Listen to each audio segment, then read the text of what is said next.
Nakasabay na ng isang fan sa flight pabalik ng Maynila ang rumored couple na sina Kim Chiu at Paulo Avellino.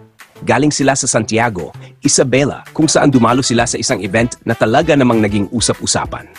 Bukod pa roon, may mga balita ring di umano'y nagkaroon sila ng oras para mamasyal sa lugar bago lumipad pa uwi.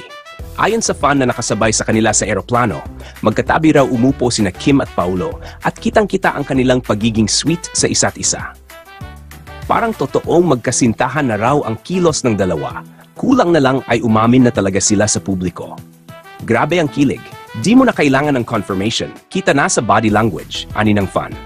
Mas lalong nagpaingay sa chismis ang kumakalat na balita na di umano'y si Paulo pa raw mismo ang naghatid kay Kimi sa kanyang bahay pagka-uwi.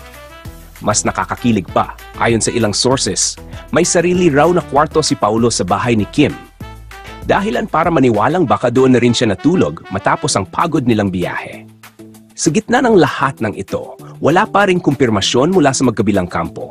Ngunit para sa fans, sapat na ang bawat simpleng kilos at tahimik na moments para maramdaman ang matibay na koneksyon ng dalawa. Sa bawat bagong spotted moment, lalong tumitibok ang puso ng mga tagahanga ng tambalang Kim Pao.